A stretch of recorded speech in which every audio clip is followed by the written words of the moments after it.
When a man comes to collect a debt and finds a daughter offered as payment instead of cattle, his refusal will ignite a war that burns down everything, including the lies we call civilization. This is the story of Jonah Cross, a rancher who thought he understood the price of honor, and Lila Monroe, a woman who refused to be anyone's currency.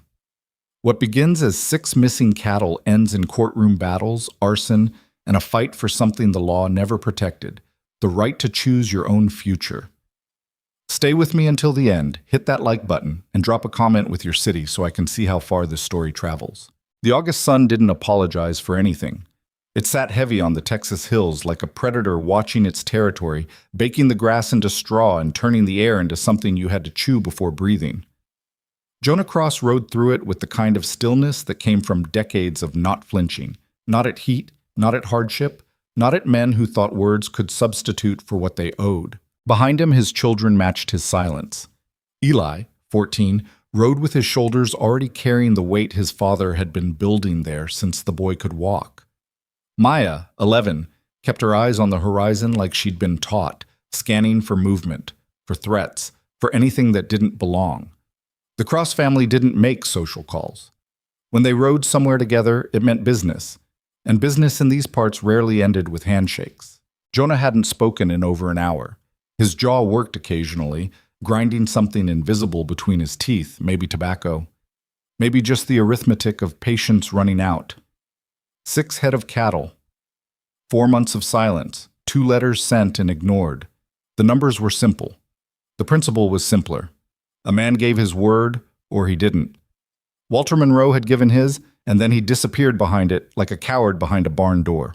The Monroe farm announced itself a half-mile out, not through any landmark of pride, but through the smell of neglect. Rotting fence posts, untended fields going to seed, a barn that leaned like a drunk looking for a wall. Jonah had seen this before, the slow collapse that happened when a man stopped fighting and started making excuses instead. It was a particular kind of death, the kind that took years and left witnesses. "He's not going to have them, is he?" Eli said quietly, the first words spoken since they'd left home. Jonah didn't answer immediately. He let the question hang in the heat shimmer between them, let his son learn the shape of disappointment before it arrived. "No," he said finally. "He's not." "Then why are we here?" "Because a debt doesn't disappear just because it's inconvenient." Maya spoke up from behind them, her voice carrying that edge of anger she'd inherited directly from her mother's memory. "He's going to make excuses. Probably. And you're going to take the cattle anyway, if he has them. And if he doesn't." Jonah turned in his saddle, met his daughter's eyes. She had her mother's face, sharp where it needed to be, soft where she allowed it, and her mother's refusal to pretend things were simpler than they were. "Then we're going to have a conversation about what a man's word is worth when he's got nothing left to stand on." The farmhouse was worse up close, paint peeled in strips like sunburned skin. One shutter hung crooked, giving the building a lopsided, defeated expression. The porch sagged in the middle, its boards gray with age and neglect. This wasn't poverty. Poverty could be dignified. This was surrender. Jonah dismounted, his boots hitting the packed dirt with a finality that seemed to echo despite the open space. Eli and Maya followed, flanking him without being told. They'd learned the choreography of their father's confrontations early.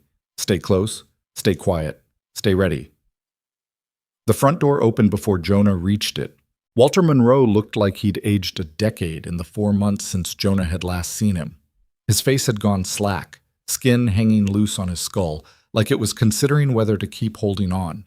His eyes had that cornered animal shine, the wet desperation of a man who'd run out of places to hide but hadn't stopped trying.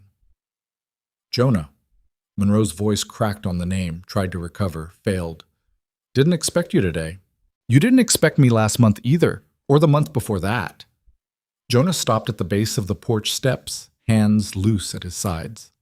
Relaxed, which meant dangerous. "Got your letters?" "I was meaning to write back." "That's interesting, because meaning to do something and doing it are 2 different animals, and only one of them is worth a damn." Monroe's jaw worked, his Adam's apple bobbing. Behind him, movement in the doorway. A girl, young woman really, Mid-20s maybe, with dark hair pulled back severe and eyes that took in everything with the kind of attention that came from always expecting the worst. "Who's that?" Maya whispered. "His daughter," Jonah said, not looking away from Monroe. "Lila." The woman, Lila, stepped onto the porch, and something changed in the air. Not softened, changed. She moved like someone who'd learned to take up exactly as much space as she needed, and not an inch more. But there was steel in it, not submission. Her dress was faded, patched at the elbows, but clean. Her hands were calloused, nails broken short. Working hands, honest hands. Her eyes met Jonah's, held them. No apology in there, no plea, just assessment. "Mr. Cross," she said. Her voice had gravel in it, the kind that came from not using it to beg. "You're here about the cattle." 6 head, Jonah confirmed. 4 months late. "We don't have them." The honesty was almost refreshing. Almost. "Then we have a problem." Walter Monroe made a sound, half laugh, half sob. "Problem, that's one word for it. Try catastrophe, try disaster, try the bank breathing down my neck and the feed store cutting off credit, and—" "Walter," Lila's voice cut through her father's spiral like a knife through wet paper. "Stop!" Monroe stopped, swallowed, looked at his daughter like she'd just slapped him, except this was obviously familiar ground they'd walked before. Jonah studied the dynamic, filing it away. The old man wasn't in charge here, not really. Maybe he'd been once, before whatever had broken him finished the job. But now? Now his daughter was the spine holding up the collapsed tent of this family.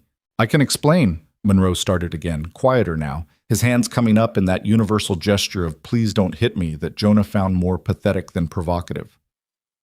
"Things have been difficult. The drought hit us hard, and then the water rights issue with Creed's land, and—" "Silas Creed?" Jonah's tone sharpened. "What's he got to do with your debt to me?" "Everything." Monroe's laughed again, that broken bottle sound. "He's got his fingers in everything around here now. Bought up most of the water access, controls the routes to market, has half the county officials in his pocket. That's his business. Your business is owing me 6 head of cattle you guaranteed 4 months ago." I know, I just—" Monroe's voice climbed toward panic. "I just need more time. Another month? Maybe 2. And I can—" "You can what? Pull livestock out of empty fields?" "Monroe, I've been patient. Patient doesn't mean stupid." Eli shifted behind Jonah, his hand dropping to rest on his belt near where a knife sat sheathed. Not a threat, just readiness. Maya watched Lila Monroe with undisguised curiosity, one woman measuring another across the gap of circumstance and years. Lila Monroe hadn't moved. She stood on that sagging porch like it was solid ground, her arms crossed, watching Jonah with an expression that gave away nothing. "What do you want?" she asked. The question was so direct it actually pulled Jonah up short. "I want what I'm owed." "We don't have it." "Then we're back to the problem." "No." Lila uncrossed her arms, took a step forward. Her father put out a hand like he might stop her, but she walked past it like it was smoke. "We're at the part where you decide what you're actually here for. You want cattle we don't have? You can take what's left of the equipment, sell it for scrap, get maybe 1/10 of what you're owed. You want to make a point about keeping your word and collecting debts? You've already done that just by showing up. Or—" She paused, and something flickered in her eyes. Not fear, something colder. "You want to see how far a desperate man will go." "Lila." Monroe's voice was barely a whisper. "Don't." "Don't what, Dad? Don't tell the truth? Don't acknowledge that we're circling the drain. Don't admit that you've been lying awake at night trying to figure out what else you can trade because you've already traded everything we own." The silence that followed was thick enough to drown in. Jonah looked at the old man, saw the confirmation written all over his collapsed face, looked at the daughter, saw something else entirely, the rage of someone who'd been used as a bargaining chip before, who knew exactly where this conversation was headed and hated every second of the journey. "Walter," Jonah said slowly, "what did you do?"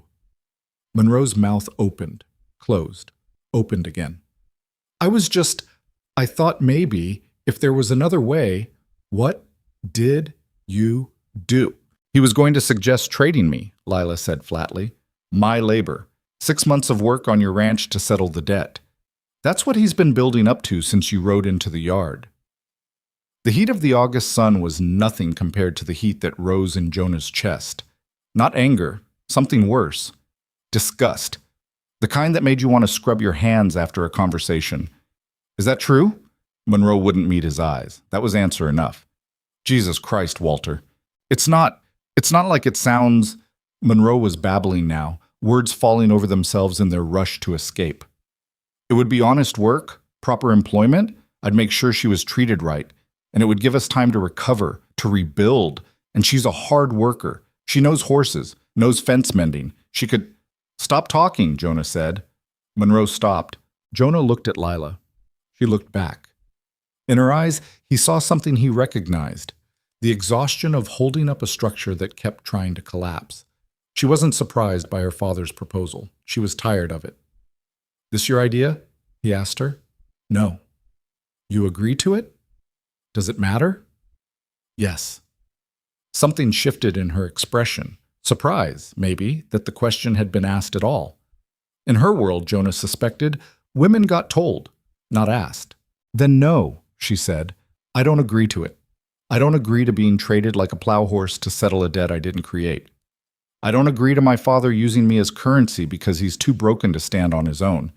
And I sure as hell don't agree to pretending this is anything other than what it is. Which is? Desperation dressed up as a deal. Jonah almost smiled. Almost. There was too much wrong with the situation for smiling, but he appreciated the spine on this woman. Too many people, when backed into corners, folded into apologies and excuses. She was coming out swinging. She's right, he said to Monroe. It's desperation, and it's insulting. You really think I'm the kind of man who'd take on a woman as payment for livestock? I didn't mean it like... How did you mean it, Walter? Because from where I'm standing, you just offered me your daughter like she's a piece of property you can barter. That sit right with you? Monroe's face crumpled. I'm out of options. No, you're out of dignity. Options you've still got.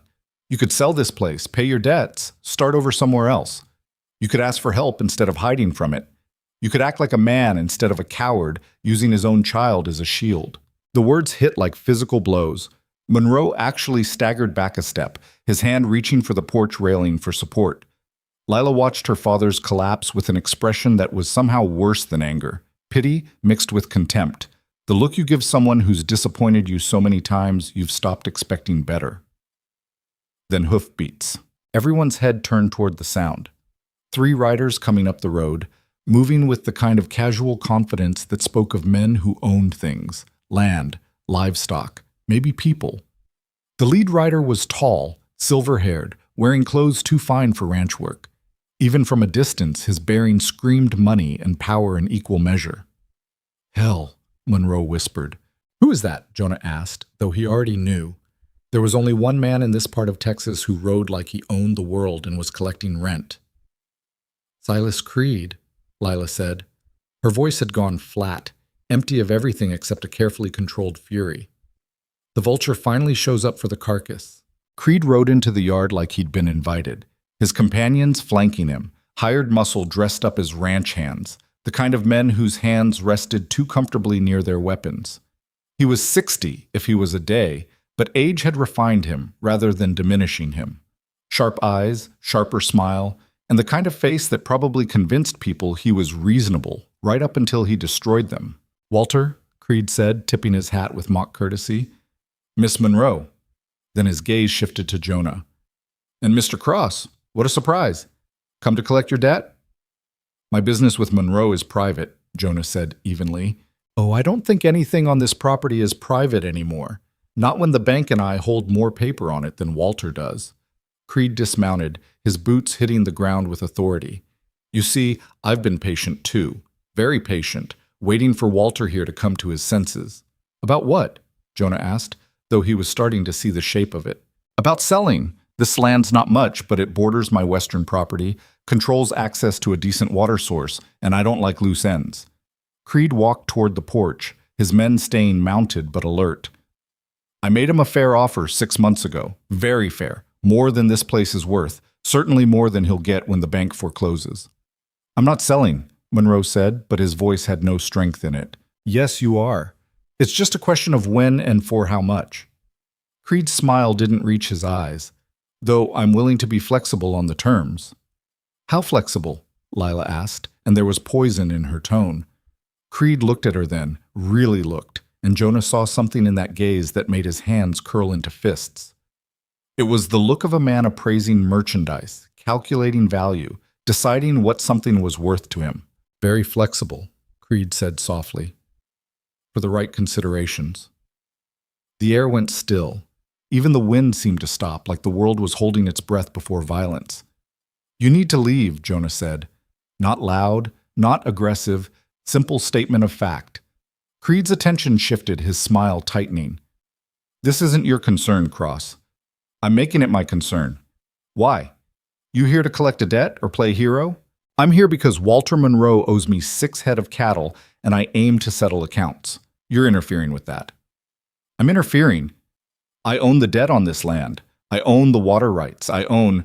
You don't own people, Jonah interrupted. And you don't own this conversation. So unless you've got legal business to conduct right this second, you can take your hired muscle and ride back to whatever hole you crawled out of. Creed's expression went cold. The pretense of civility dropped away, revealing something reptilian underneath. Careful, Cross. I've buried men for less than that. I'm sure you have. Doesn't impress me much. The two men stared at each other, and Jonah felt his children shift behind him, felt the tension ratchet up to the point where one wrong word would snap it. Creed's men put their hands on their weapons. Eli's hand tightened on his knife. Maya didn't move, but her breathing changed, ready. Then Lila Monroe stepped between them. So stop, she said. Not shouted, not pleaded, just stated. Both of you. This is still my father's land, which means it's still my home, and I won't have blood spilled on it because men decided to measure themselves against each other. Creed looked at her, and his expression shifted, calculation replacing anger. Lila, sweet Lila, you always did have more sense than your father. Don't, she said. Don't what? Don't acknowledge that you're wasting yourself on a sinking ship? Don't offer you a better option? I know your options, Mr. Creed. They all involve me losing something I'm not willing to trade. Everything's for trade at the right price. Not me. Creed's smile returned, colder than before. We'll see. He turned to Monroe, who'd shrunk back against the house like he could disappear into the wood. You've got 1 week, Walter. 1 week to accept my offer, or watch the bank take everything. And when they do, I'll buy it from them for half what I'm offering you now. He mounted his horse, his men following suit. But before he rode off, he looked at Jonah one more time. Cross, you want to collect your debt? Good luck. But don't get in my way. I don't have much patience for interference. I'll keep that in mind, Jonah said. Creed rode off, his men trailing behind him like shadows. The dust from their departure hung in the air, taking its time settling. Into the silence, Walter Monroe made a sound, half sob, half laugh, all defeat. 1 week. He's giving me 1 week. Then you need to make a decision, Jonah said. What decision? I don't have any choices left. Yes, you do. You can sell to Creed on your terms instead of waiting for the bank to force it. You can use that money to pay your debts, including mine, and start over somewhere else. Start over? I'm 60 years old. I've got nothing. You've got a daughter who's holding this place together with spit and anger. That's more than nothing. Monroe looked at Lila like he was seeing her for the first time. She looked back with an expression that was somehow blank and full at the same time. All the things she'd stopped saying to him piled up behind her eyes. Lila, Monroe whispered. I'm sorry. I'm so sorry. For which part? She asked. For trying to trade me to Mr. Cross? For putting us in debt to Creed?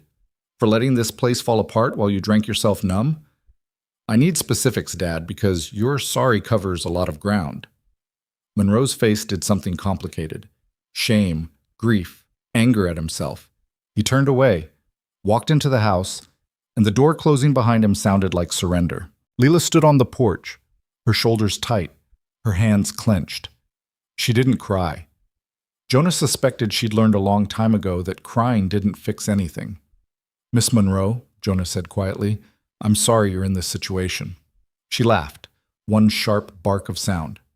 Are you? You rode out here to collect a debt from a man who's got nothing left. That doesn't sound like sorry.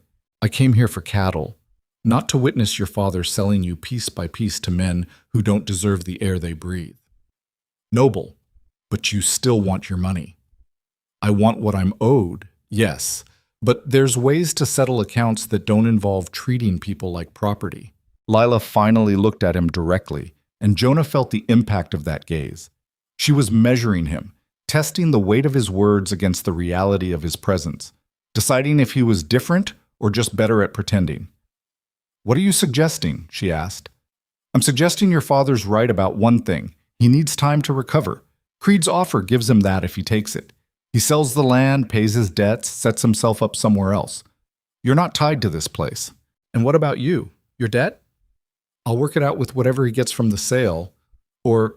Jonah paused, choosing his words carefully. "If you're interested, the offer your father made wasn't entirely without merit, not as payment, but as employment." "Employment," she repeated, the word hanging between them like a question. 6 months. Contract work on my ranch. Wages paid. Room and board provided. Freedom guaranteed. At the end of 6 months, you walk away with enough money to start wherever you want, and your father's debt to me is settled. Your choice." Maya spoke up behind him, her voice cutting through the tension. "Dad, what are you doing?" "Making an offer," Jonah said, not looking away from Lila. "A real one, not a trade, not indentured servitude, employment with terms written down and witnessed." "Why?" Lila asked. "You don't know me. You don't owe me anything." "No, I don't. But I know what it looks like when someone's drowning and everyone around them is too busy calculating the value of the wreckage. I don't work that way." Lila studied him for a long moment. Behind her, through the window, Jonah could see Walter Monroe sitting at a table, his head in his hands, the shape of a man who'd given up. "Written contract," she said finally. "Witnessed and legal." "Yes, and I can leave at the end." "That's what freedom guaranteed means." "Why should I trust you?" It was a fair question. Jonah thought about it, about all the ways men had probably made promises to this woman and broken them, about how trust was a luxury people in her situation couldn't afford. "You shouldn't," he said honestly. "Not yet, but 6 months on my ranch, you'll figure out if I keep my word. If I don't, you leave. If I do, you leave anyway, if you want. Either way, you're making the choice." Something changed in her expression. Not trust, not yet, but possibility. The tiny crack in the wall that came from hearing something different than what you'd been hearing your whole life. "I need to think about it." "Take your time. I'll be in town tomorrow settling some business. Find me at the territorial office if you decide." Jonah turned to leave, his children falling into step beside him. They'd made it halfway to their horses when Lila's voice stopped them. "Mr. Cross?" He looked back. "Thank you. For not..." She paused, searching for words. "For not being like them." Jonah touched the brim of his hat. "Don't thank me yet. You don't know if I keep promises." "No," she agreed. "But I know you asked instead of demanding. That's more than most." They rode away from the Monroe farm in silence, the August sun finally starting to slide toward evening. Jonah could feel his children's questions building, could sense Maya's confusion and Eli's worry, but he let the silence hold until they were well out of sight of the farm before speaking. "You think I'm crazy," he said.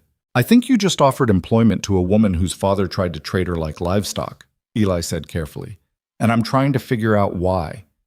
Because she deserves better than what she's getting. Because her father's a coward and Creed's a predator, and someone needs to offer her a door that doesn't lock behind her." "And if she says yes," Maya asked, "then we honor the contract. She works, she gets paid, she leaves when it's done." "Just like that?" "Just like that." But Jonah knew it was never just like that. Nothing was ever simple when you inserted yourself into someone else's collapse. He'd just taken a mess that wasn't his and made it his, and there was no telling where that decision would lead. Behind them, the Monroe farm disappeared into the dust and distance. Ahead, the Cross Ranch waited, stable, ordered, predictable. Between the two, Jonah had just drawn a line that would change everything. He just didn't know how much yet. The sun finally touched the horizon, bleeding red across the Texas sky. In the distance, thunder rumbled. Not rain, just the promise of it, always promising, never delivering. August stretched out like a threat, and Jonah rode into it knowing he'd just made a choice that couldn't be unmade. Somewhere behind him, Lila Monroe stood on a sagging porch, looking at the sunset, deciding what freedom was worth and whether she was brave enough to reach for it.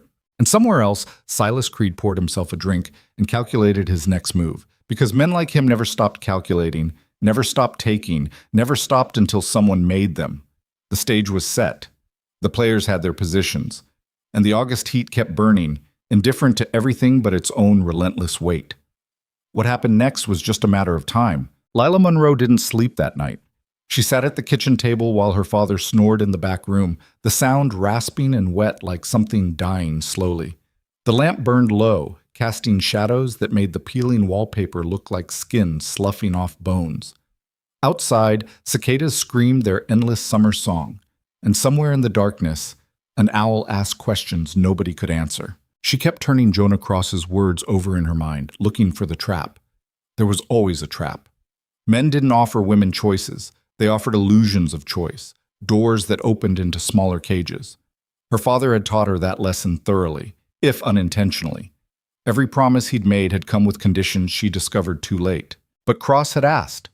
That simple act, asking instead of demanding, sat in her chest like something foreign. She didn't trust it, couldn't afford to. Trust was a luxury for people who had room to be wrong. The sun rose anyway, indifferent to her sleeplessness. By the time her father stumbled into the kitchen, eyes red and hands shaking, she'd already made her decision. Not because she trusted Jonah Cross, but because staying here meant watching her father trade her piece by piece until there was nothing left worth saving. "I'm taking Cross's offer," she said without preamble. Walter Monroe looked at her like she'd spoken a foreign language. "What?" "The employment contract, 6 months at his ranch. I'm taking it." "Lila, you don't have to—" "Yes, I do." She stood, her chair scraping against the floor. "Because in 1 week, Creed's going to own this place. And when he does, you know what he's going to want from me. You know exactly what he's going to want." Monroe's face went gray. "He wouldn't— Don't lie to yourself and don't lie to me. I've seen how he looks at me, like I'm property he's planning to acquire along with the land." She grabbed her father's coffee cup, poured the cold remnants into the sink. "At least Cross put terms on paper. At least he asked. I could sell to Creed, take the money, we could go somewhere, and take me with you so I can watch you drink yourself to death in a different town?" The words came out harder than she'd intended, but she didn't soften them. "No. I'm done being your excuse and your burden. You sell this place, you pay your debts, and you figure out how to live with yourself. I'll be at Cross's ranch earning my own way." Monroe sat down heavily, his hands clasped between his knees. For a moment, he looked like he might argue. Then something in him deflated completely. "When?" he asked quietly. "Today. I'm riding into town to find Cross and sign whatever contract he's got. Then I'm packing and leaving." "Just like that?" "Just like that." Her father nodded slowly, staring at nothing. "I'm sorry," he whispered, "for all of it. For—" "I know," Lila interrupted. She didn't want his apologies. They were too late and too cheap. "Just promise me you'll actually sell to Creed. Take his money, pay what you owe, and start over. Don't drink it away. Don't gamble it. Don't waste it." "I promise." She didn't believe him, but there was nothing more she could do. Some people you couldn't save because they didn't want saving. They just wanted someone to watch them drown. The ride into town took an hour, and every minute of it Lila spent building walls in her mind. Whatever happened at Cross's ranch, she couldn't afford to be soft. Couldn't afford to hope. Hope was how you got hurt. Expectation was how you survived. The territorial office sat on Main Street between the general store and a saloon that smelled like stale beer and bad decisions even at 10 in the morning. Lila tied her horse and walked in, her boots loud on the wooden floor. Jonah Cross stood at the clerk's desk, his son beside him. They both turned when she entered, and for a second, she saw surprise flash across Cross's face before it settled back into that careful neutrality. "Miss Monroe," he said. "Mr. Cross." She walked forward, hands clasped in front of her to keep them from shaking. "I'm here about your offer." He studied her for a moment, those steady eyes taking in details she couldn't hide. The lack of sleep, the tension in her shoulders, the fact that she'd ridden here like the devil was chasing her. "You sure about this?" he asked. "Are you?" "I asked first." I'm sure I need to leave my father's farm before it kills me or sells me, whichever comes first. I'm sure your offer is better than Silas Creed's. Past that? She shrugged. I'm sure of very little. Jonah almost smiled. Fair enough. He turned to the clerk. Thomas, we need a contract drawn up. 6 months employment, standard ranch wages, room and board included, termination clause allowing either party to end the agreement with 2 weeks' notice. The clerk, Thomas, raised an eyebrow. You sure about this, Jonah? Hiring on a woman for ranch work? People are going to talk. People are always talking. I stopped caring what they said around the time I buried my wife and raised 2 kids alone. Write it up. Thomas shrugged and pulled out a form. While he scratched out the details, Lila stood awkwardly near the desk, aware of Eli Cross watching her with undisguised suspicion. The boy was protective of his father. That much was obvious. She didn't blame him. Miss Monroe, Eli said quietly. Why are you really doing this? Your father didn't tell you? He told me. I'm asking you. Lila met his eyes, her father's eyes, but younger, harder in that way young men got when they'd been forced to grow up fast. Because my options are work for your father under contract, or wait for Silas Creed to take everything my father owns and decide I'm part of the inventory. I'm choosing the option where I keep my dignity. Eli absorbed this, his jaw working. And if my father's lying, if the contract's not worth the paper it's written on, then I'll figure that out in 6 months and never make the mistake of trusting anyone again. Something shifted in Eli's expression.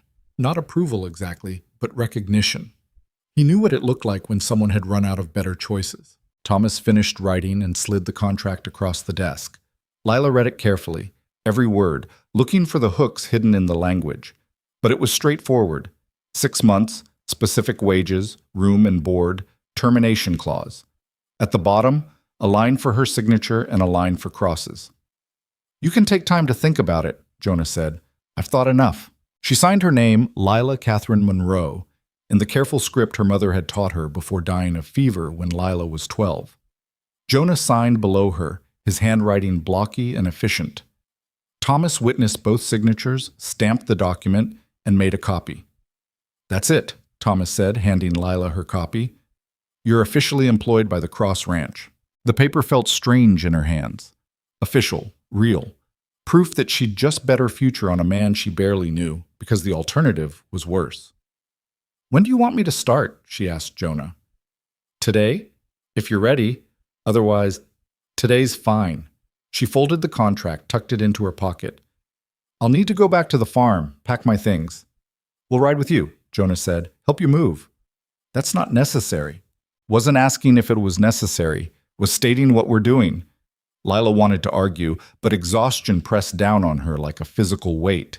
She nodded. They rode back to the Monroe farm in silence, the 3 of them spread out across the road.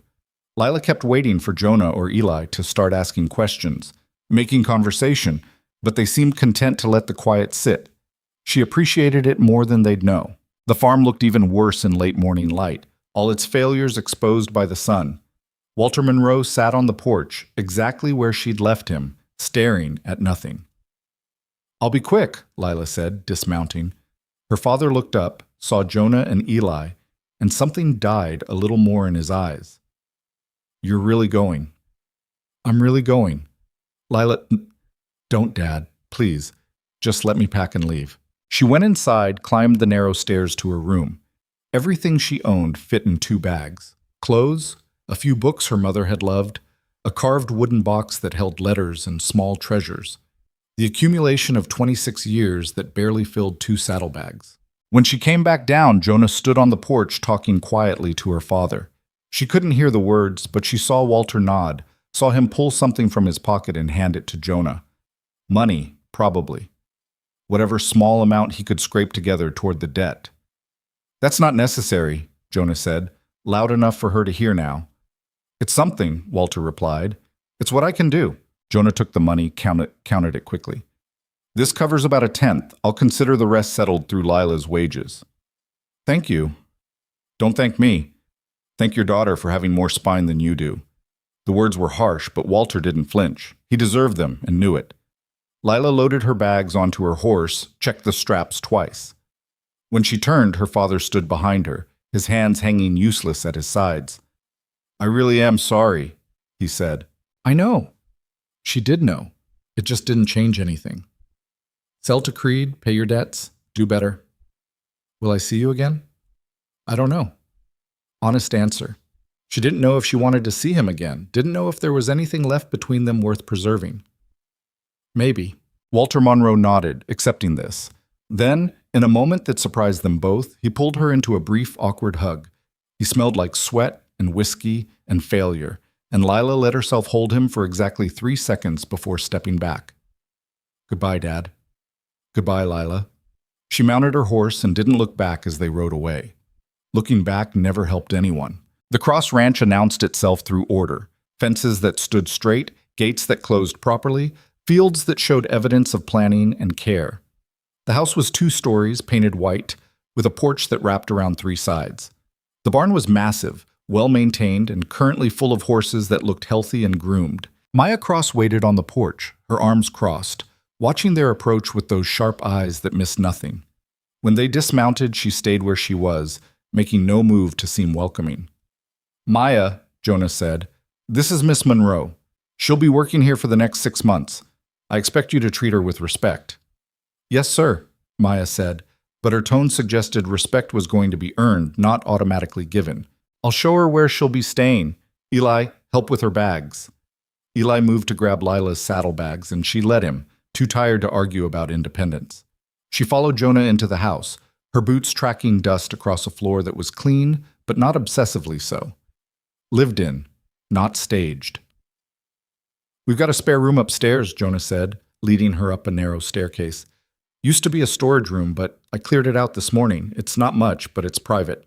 He opened a door to reveal a small room with a single bed, a dresser, and a window that looked out over the eastern pasture. Simple, clean, and more than she'd expected.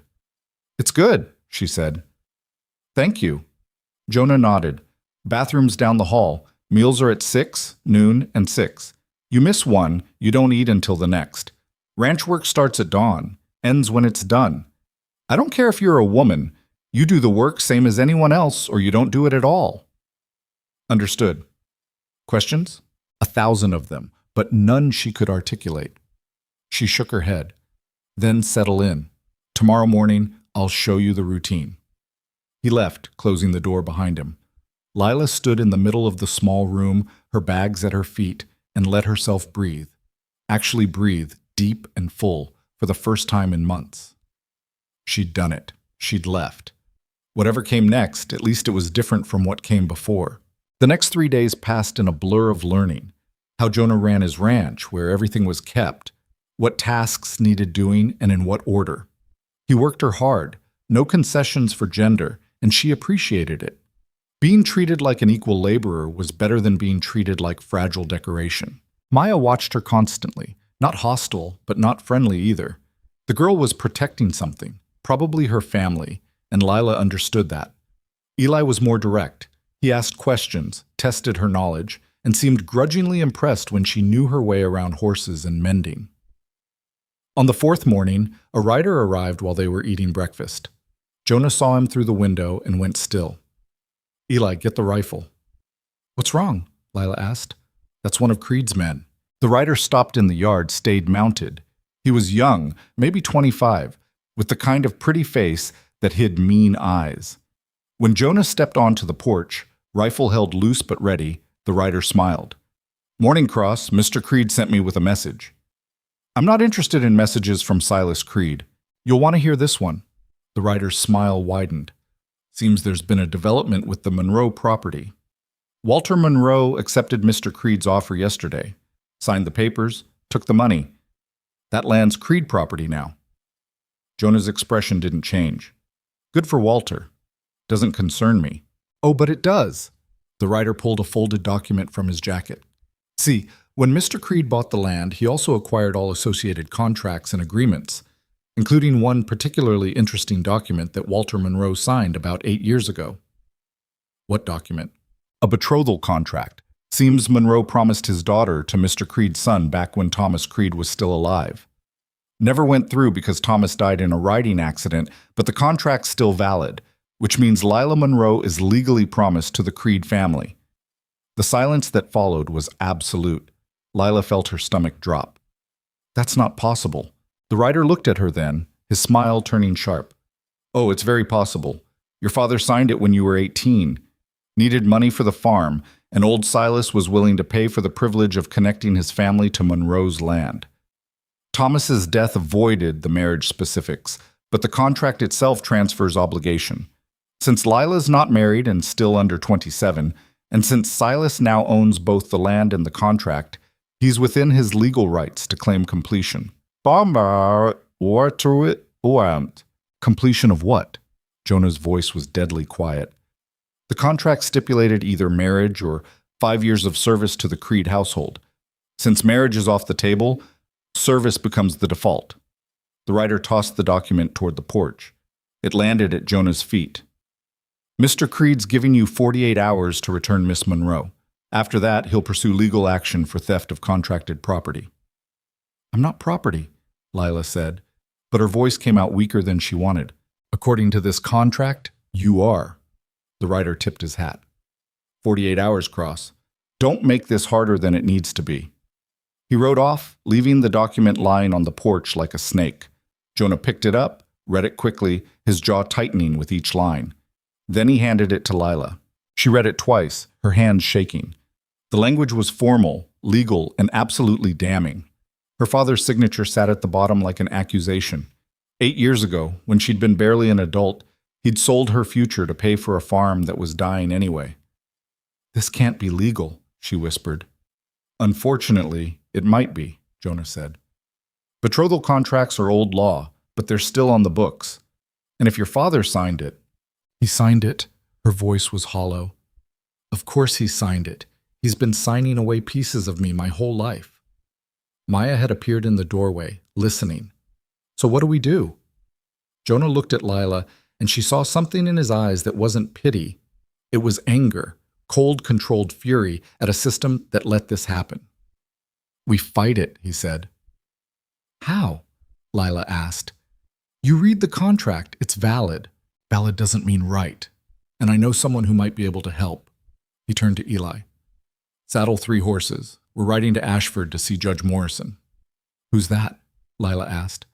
The only judge in this territory who's not in Creed's pocket. If anyone can find a way out of this, it's him. They rode hard, reaching Ashford by mid-afternoon. Judge Morrison lived in a modest house on the edge of town, his front porch cluttered with law books and newspapers. He was 70 if he was a day, white-haired and sharp-eyed, and he listened to their story without interrupting. When they finished, he read the contract, his expression darkening. This is Marcus Monroe's signature? He asked. Walter Monroe, Lila corrected. My father. And you knew nothing about this contract? Nothing. Morrison set the document down, steepled his fingers. This is legal, I'm afraid. Old law, rarely enforced, but legal. A betrothal contract signed by a parent on behalf of an unmarried child under 21 is binding. I was 18, Lila said. I'm 26 now. Surely there's a statute of limitations. The contract specifies enforcement can occur any time before the woman turns 27 or marries. You're still within that window. Morrison looked at her sympathetically. I'm sorry, Miss Monroe. But unless we can prove coercion, fraud, or that you're legally married to someone else, this contract stands. Lila felt the world tilt. So I'm just supposed to go with Creed, become his property? I didn't say that. Morrison leaned back in his chair. I said the contract is legal, but legal and enforceable are two different things. We can fight this in court, argue that the contract's conditions have been fundamentally altered by Thomas Creed's death, that forcing service instead of marriage wasn't the original intent. How long would that take? Jonah interrupted. Months? Maybe a year? And in the meantime, what's to stop Creed from taking her? Nothing really. He could petition for immediate enforcement while the case is pending. Morrison looked at Lila. Unless you're willing to marry someone else, that would void the contract instantly. The suggestion hung in the air like smoke. Marry, Lila repeated. It's the fastest way to end Creed's claim.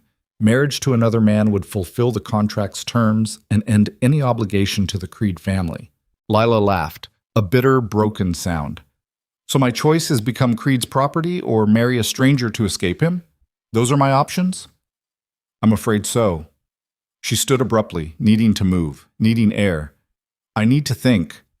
Outside, the late afternoon sun painted everything gold, mocking her with beauty while her world collapsed. She heard Jonah follow her out, his boots heavy on the wooden steps. Don't, she said without turning around. Don't what? Don't offer. Don't suggest marriage like it's a business transaction. I've had enough of being traded. I wasn't going to offer, Jonah said quietly.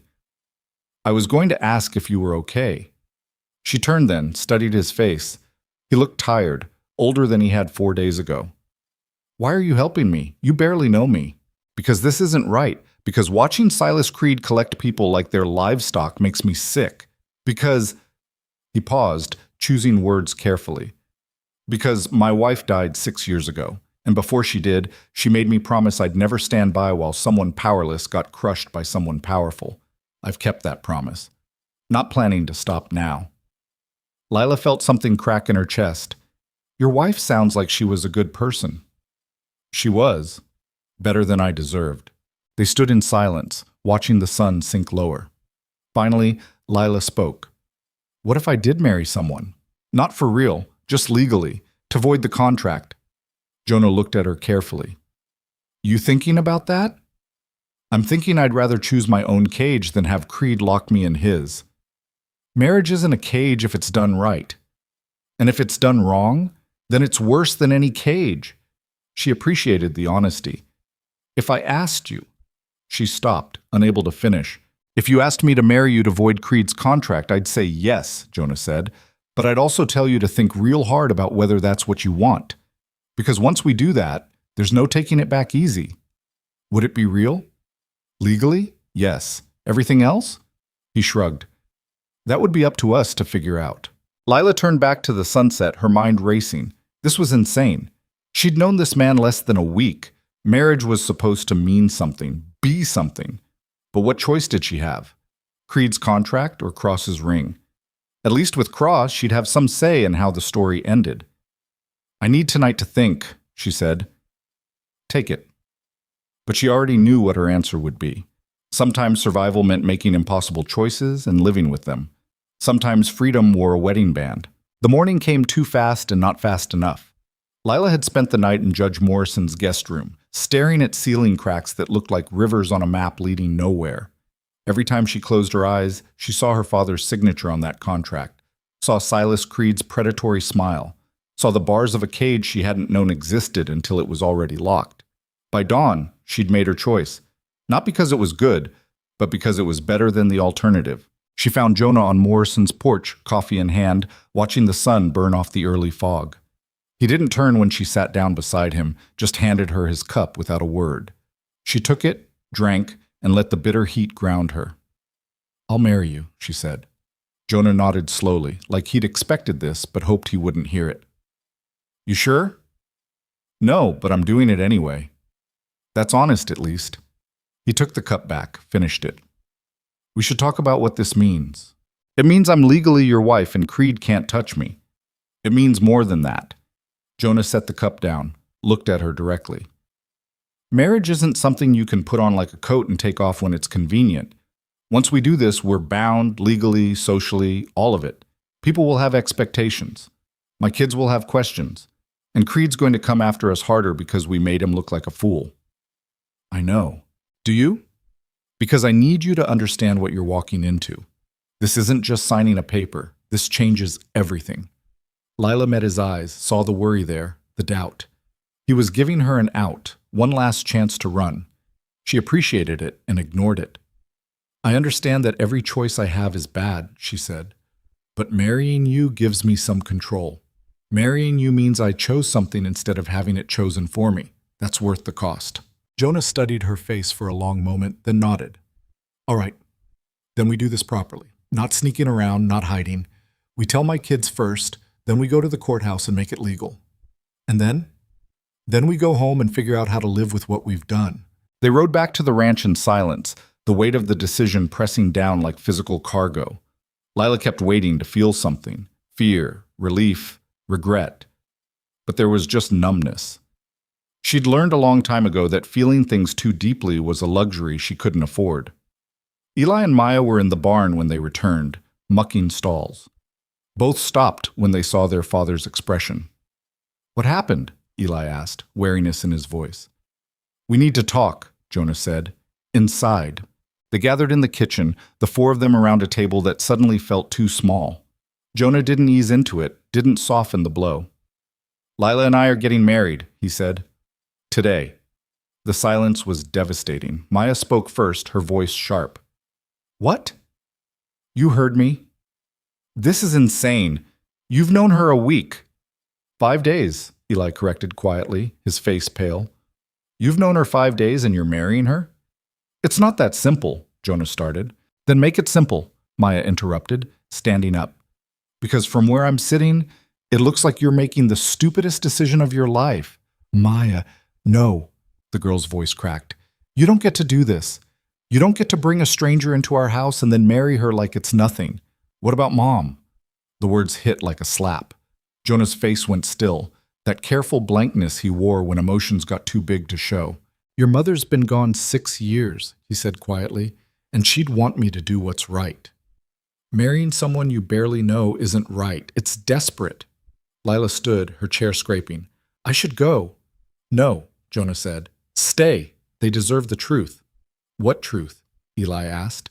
His voice was steadier than his sister's, but his hands were clenched on the table. "That Creed's after her? That this is some kind of rescue operation disguised as marriage?" "Yes," Jonah said simply. "That's exactly what it is." He told them about the contract, about Walter Monroe's signature, about Creed's legal claim. As he talked, Maya's anger shifted into something more complicated: confusion, reluctant understanding, and underneath it all, fear. "So you're marrying her to save her," Maya said when he finished, "like some kind of hero." "I'm marrying her because it's the only way to void Creed's contract without years of legal battles she can't afford. There's nothing heroic about it." "And what happens after?" Eli asked, looking at Lila. "You just stay married, pretend to be a family?" Lila forced herself to answer. "I don't know. We haven't figured that part out yet." "Convenient." "Eli," Jonah warned. "No, he's right," Lila said. "This is convenient for me and complicated for you. I'm walking into your family, disrupting your lives, and asking you to accept something that doesn't make sense. You don't have to like it. You don't even have to accept it. But it's happening because the alternative is worse." Maya stared at her, and Lila saw the girl trying to find a reason to keep hating this, but the truth was too obvious to ignore. Lila was trapped, and this was the only door out. "I don't trust you," Maya said finally. "I wouldn't trust me either. And I don't want you here." "I know." "But," Maya's voice cracked again, "I also don't want Silas Creed to own another person. I've seen what he does to people, how he uses them." The admission cost her something. Lila saw it in the way Maya's shoulders hunched, the way she looked away. Jonah reached across the table, covered his daughter's hand with his. "Then we're in agreement. We don't like this, but we do it anyway." "When?" Eli asked. "This afternoon. Judge Morrison's agreed to perform the ceremony. It'll be quick, legal, and final." The courthouse in Ashford was the same building where Lila had signed her employment contract 5 days ago. The symmetry would have been funny if it wasn't so bleak. Thomas the clerk raised his eyebrows when they walked in, Jonah, Lila, both kids, and Judge Morrison, but he didn't ask questions. Small-town officials learned early when to keep their mouths shut. Morrison performed the ceremony in his office, the words brief and efficient. No promises of love. No talk of cherishing or honoring, just the legal framework. "Do you, will you, I now pronounce." Lila repeated words that felt like a foreign language, watched Jonah do the same, and when Morrison declared them married, nothing felt different except the ring on her finger. Jonah had produced it that morning, a simple gold band that had belonged to his mother. It fit well enough, though it felt strange and heavy, a constant reminder of what she'd just done. "That's it," Morrison said, signing the certificate. "You're legally married. I'll file this with the Territorial Registry today." "How long before Creed knows?" Jonah asked. "About 5 minutes after it's filed. News travels fast when it's this interesting." They thanked Morrison and left. In the courthouse yard, Lila stopped, staring at the marriage certificate in her hands. Her name, Lila Monroe Cross, looked wrong. like someone else's life written in ink. You okay? Jonah asked quietly. No, she said honestly, but I will be.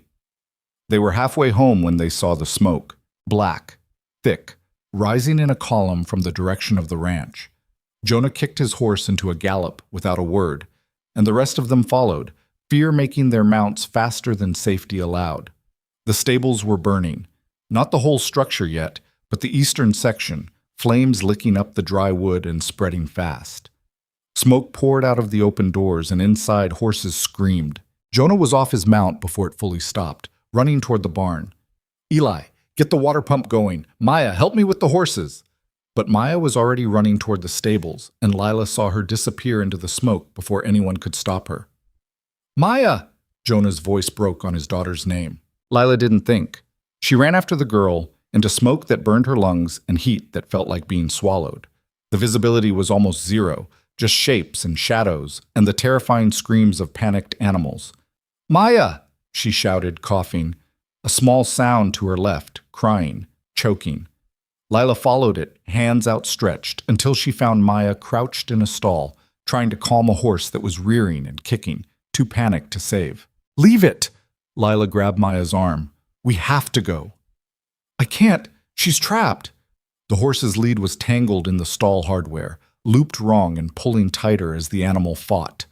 Lila pulled the knife from her belt, the same knife she'd carried since she was 16, the only thing her mother had left her, and sawed at the rope. It parted. The horse bolted toward the door, and Lila hauled Maya to her feet. They made it out seconds before part of the roof collapsed, landing exactly where they'd been standing. Outside, Lila and Maya both fell to their knees, coughing smoke and ash, their eyes streaming.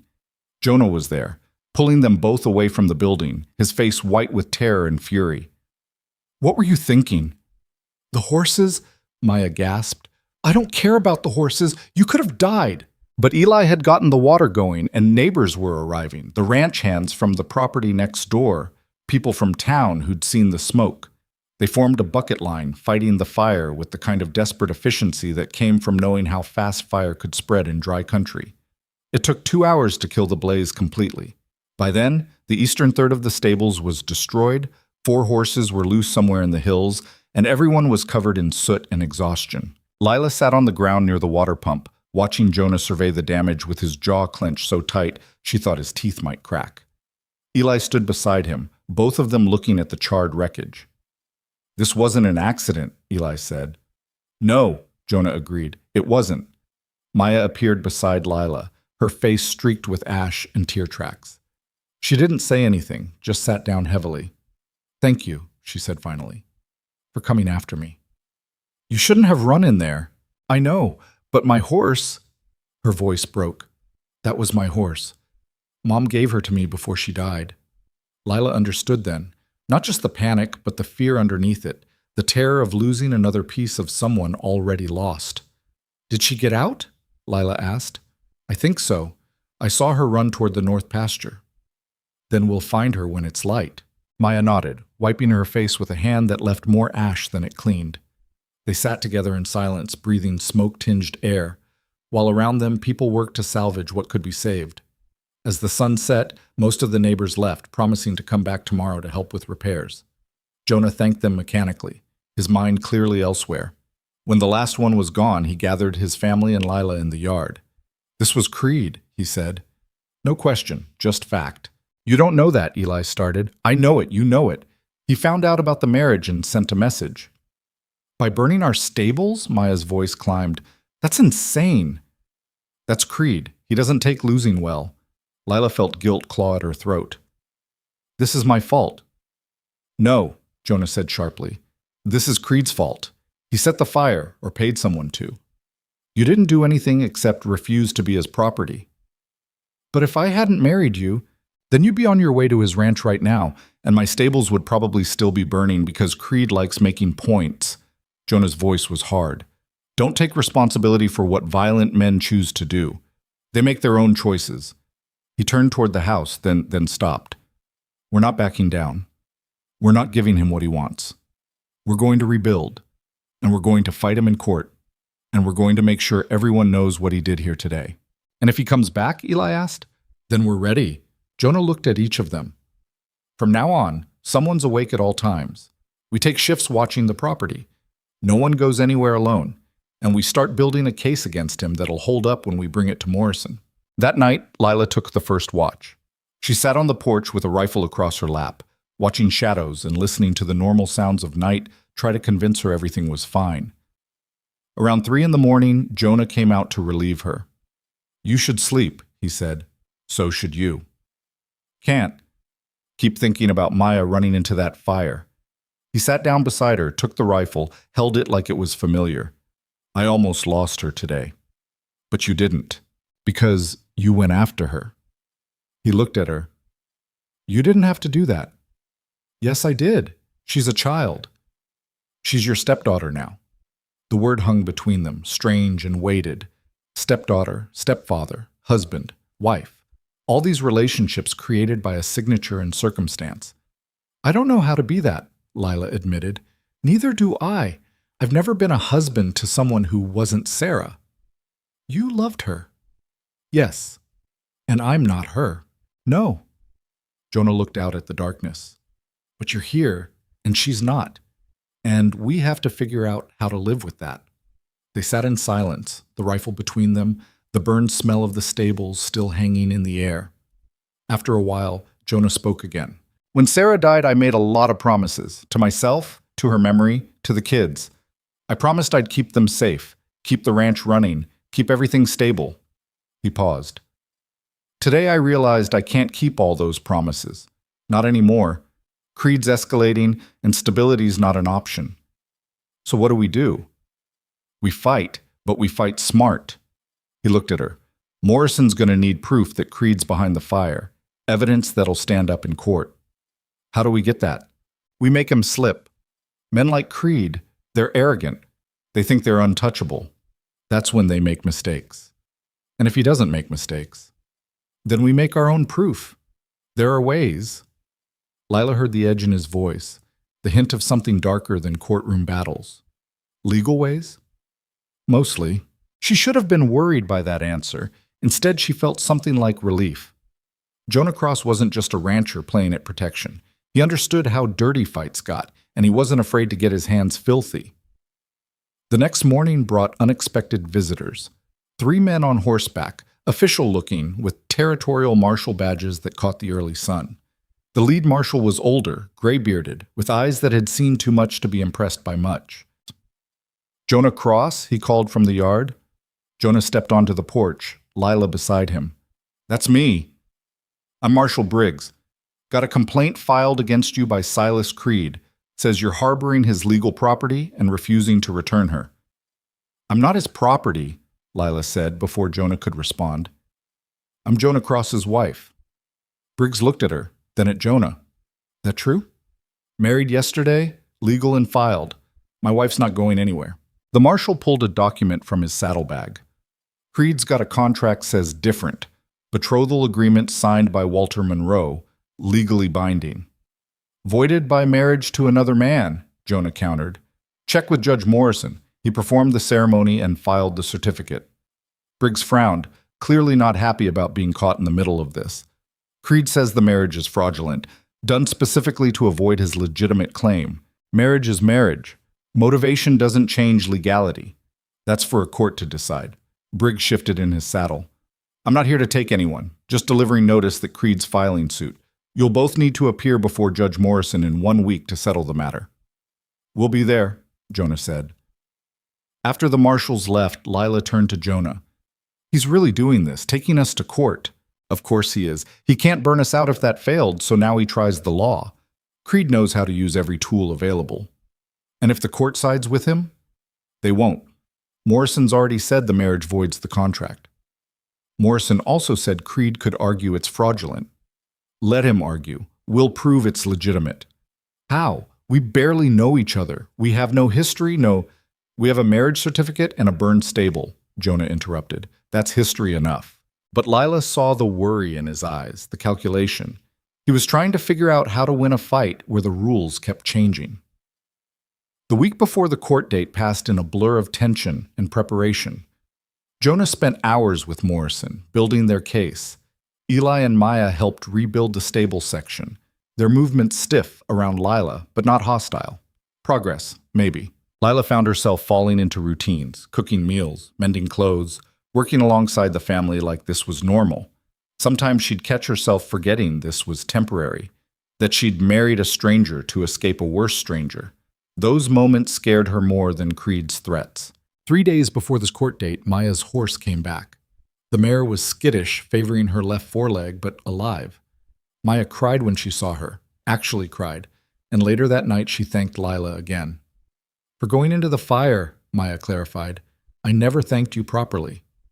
You don't have to. Yes, I do. Maya's jaw set in a way that reminded Lila painfully of Jonah. I was wrong about you. Not completely. I still don't know if I trust you, but I was wrong to assume you were just using my father. I am using him, Lila said honestly, to escape Creed. Yeah, but you also saved my life. Those things can both be true. It was the first real conversation they'd had, and it felt like progress. The night before the court date, Lila couldn't sleep. She found Jonah in his office, paperwork spread across the desk, his face tired. Should be resting, he said when she appeared in the doorway. Can't. Too worried about tomorrow. Morrison says we have a good case. Morrison also said Creed's lawyers are vicious. Jonah leaned back, rubbed his eyes. They are, but we're not backing down. Lila sat in the chair across from him, studying the man she'd married. In the lamplight, he looked older, the lines around his eyes deeper. She'd put this weight on him, her problems, her past, her desperate choices. I'm sorry, she said. For what? For dragging you into this mess, for burning your stable, disrupting your family, making you fight battles that aren't yours.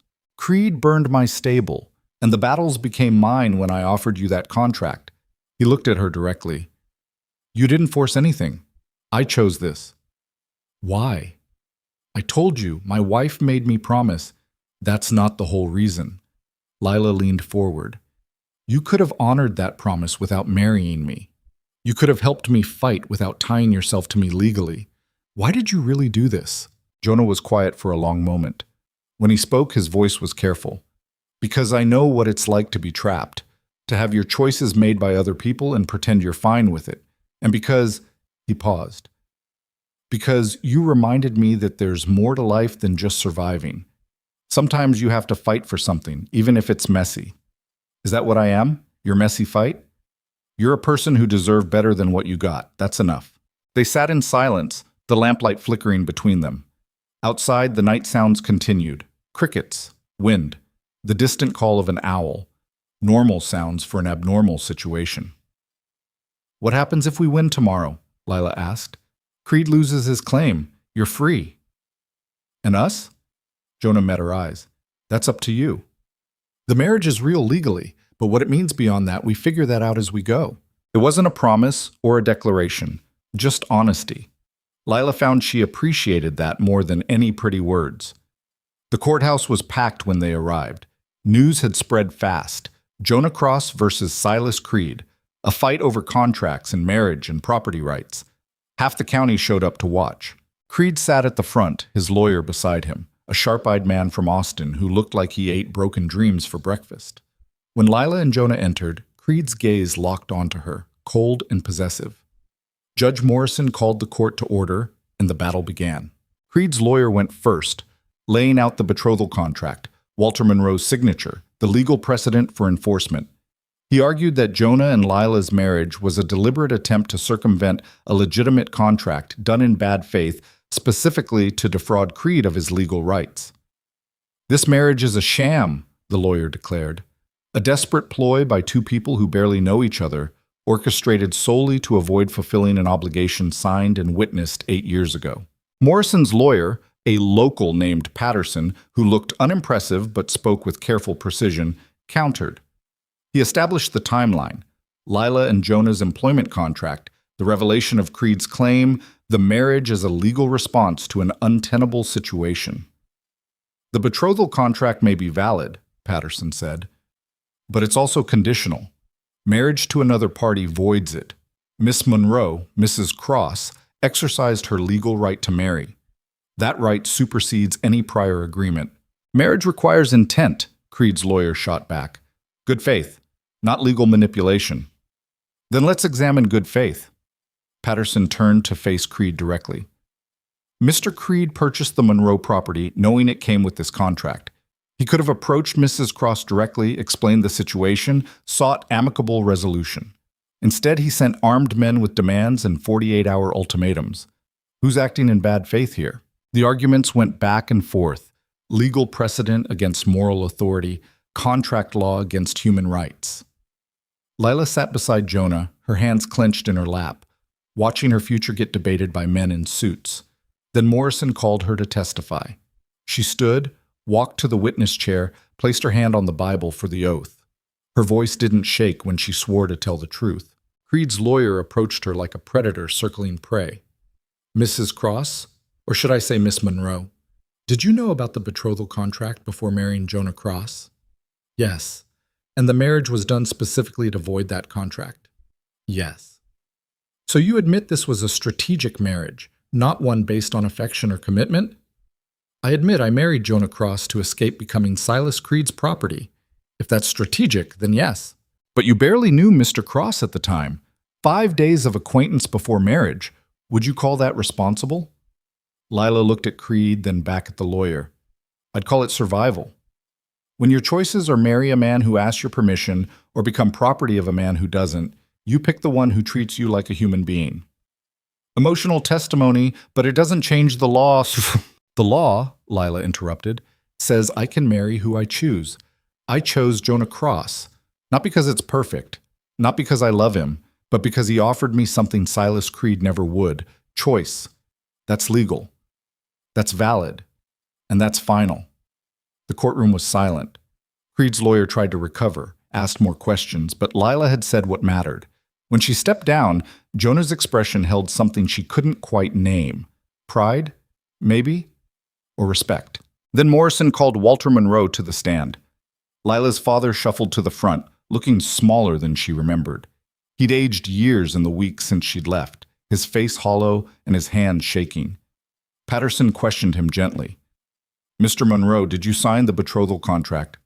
I did. Why? I needed money. The farm was failing, and Creed offered to pay for the connection to his family. It seemed like... Walter's voice broke. Seemed like a solution. Did you tell your daughter? No. Why not? Because I was ashamed. Because I knew she'd hate me for it. Because I'm a coward who sold his daughter's future to save a farm that was dying anyway. The raw honesty silenced the room.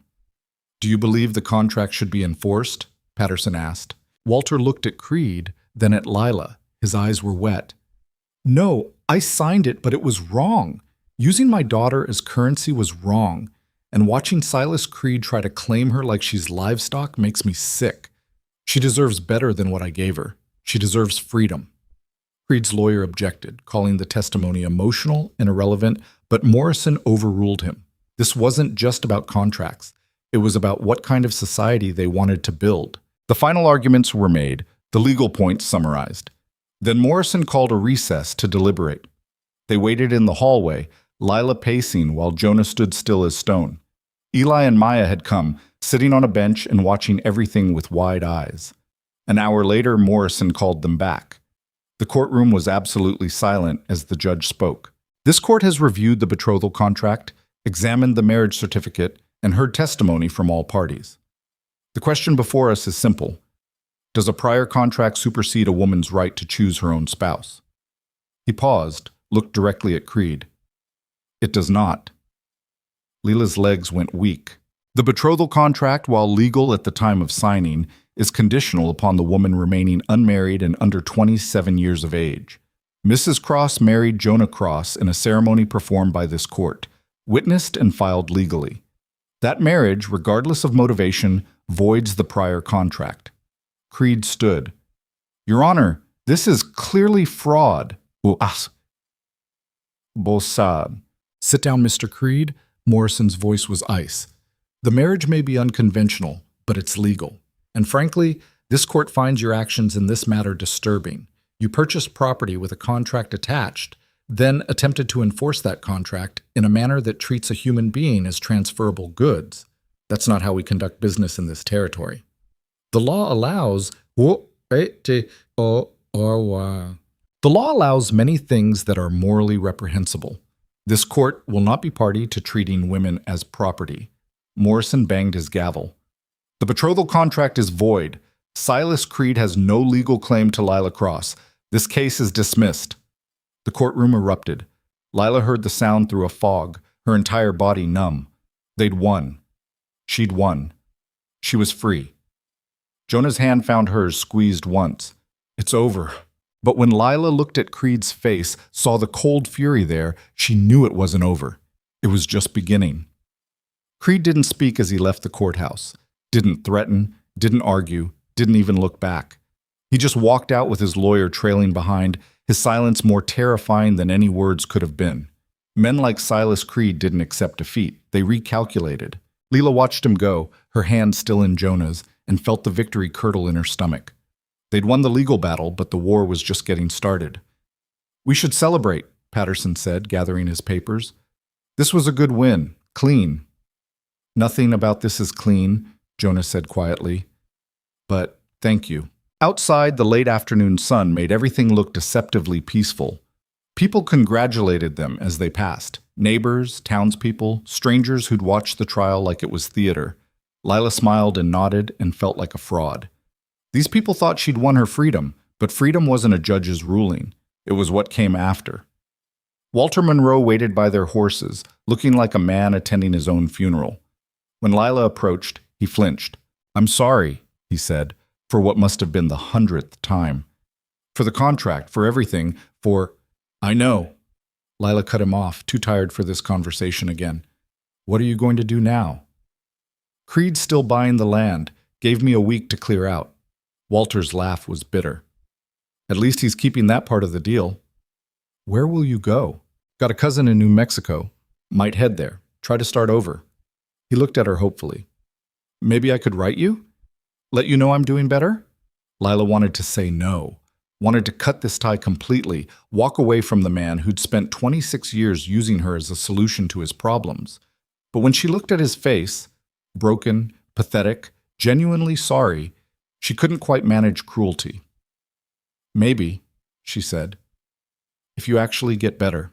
It wasn't forgiveness, but it was something. Walter took it like a gift, nodding rapidly, his eyes wet. The ride back to the ranch was quiet. Eli and Maya had ridden ahead, giving the adults space. Jonah kept glancing at Lila, clearly wanting to say something but not finding the words.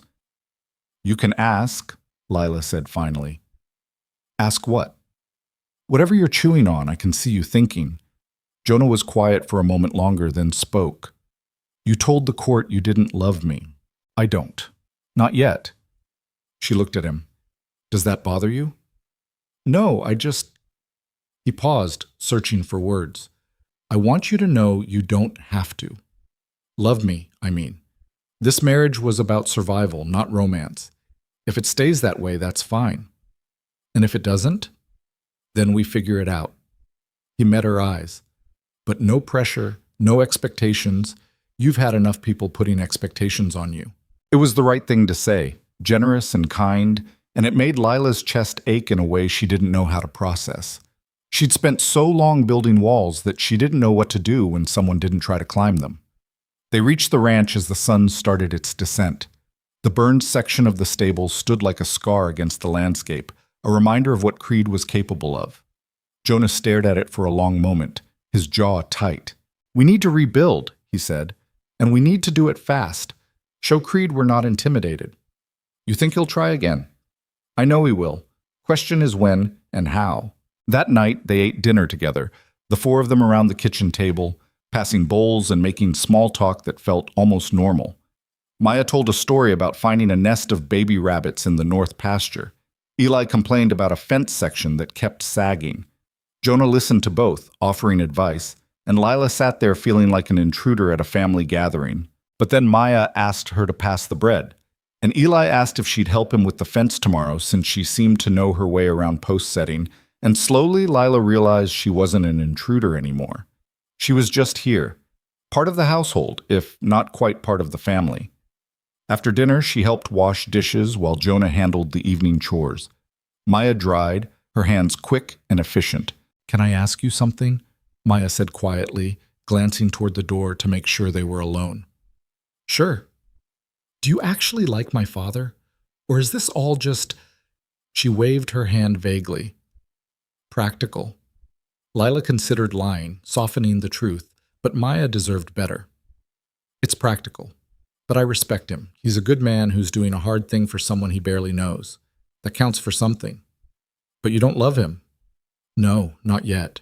"My mom loved him," Maya said. "Really loved him. They were—" Her voice caught. "They were happy. Real happy. Not just making it work." "I'm not trying to replace your mother," Lila said gently. "I can't. I'm just trying to figure out how to exist in the space she left without dishonoring her memory." Maya studied her for a long moment, then nodded. "Okay, that's fair." It was progress, small, fragile, but real. The next 3 days passed in relative peace. They worked on rebuilding the stable, neighbors helping in that way frontier communities did, understanding that today's fire could be tomorrow's drought, and everyone needed everyone eventually.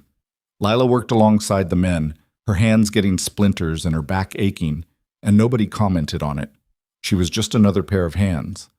On the 4th day, the first threat arrived. Jonah found it nailed to the barn door at dawn. A simple piece of paper with 5 words written in blocky letters. "You can't hide from debt."